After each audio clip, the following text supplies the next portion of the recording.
The President of the United States has been impeached for now only the third time in history. The President of the United States should be tried. Ce vote de la Chambre des représentants qui acte la procédure de destitution, l'impeachment pour Donald Trump, est effectivement historique parce que ça ne se produit pas souvent. C'est arrivé en réalité deux fois dans l'histoire des États-Unis d'Amérique. En 1868, le président Andrew Johnson. En 1998, Bill Clinton a lui aussi fait l'objet de cette procédure. Et là, on s'interroge tous, on se dit, mais on a tous en tête Richard Nixon en 1974. Eh bien, Richard Nixon, effectivement, faisait l'objet d'une procédure de destitution, d'impeachment, mais les représentants à l'époque n'ont jamais eu l'occasion de la voter, comme ce qui s'est passé hier pour Donald Trump, parce que Richard Nixon a démissionné avant. C'est bien sûr l'affaire du Watergate.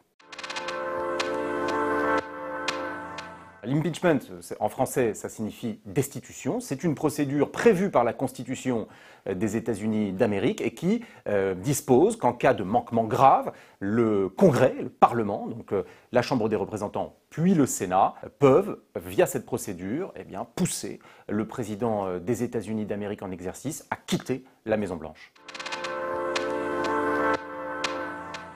La Chambre des représentants, via sa présidente Nancy Pelosi, doit envoyer au Sénat les articles de la destitution. Une fois ces articles envoyés au Sénat, le Sénat se transformera en tribunal et le Sénat examinera le fond de l'affaire ukrainienne, pour décider si oui ou non Donald Trump s'est effectivement rendu coupable d'entrave au Congrès et d'abus de pouvoir.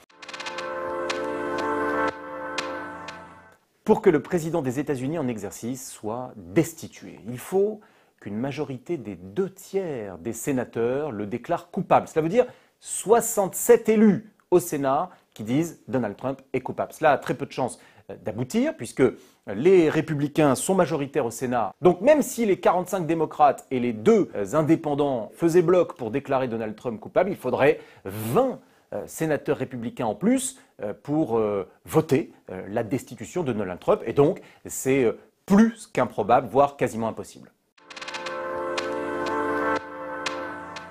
Alors que les représentants au Congrès débattaient de ces articles en destitution, le président des États-Unis était lui en meeting devant ses partisans dans le Michigan et c'est pendant son discours qu'il a reçu la nouvelle et comme à son habitude, une réaction très offensive. The radical left in Congress is consumed with hatred and envy and rage. You see what's going on. I'll tell you, these people are crazy. Il pense même pouvoir tirer profit, en réalité, de cette procédure en impeachment. Son argument qu'il répète à l'envi, c'est de dire « les démocrates ne sont pas capables, ne seraient pas capables de le battre à la loyale » et c'est la raison pour laquelle il se lance dans cette procédure de destitution.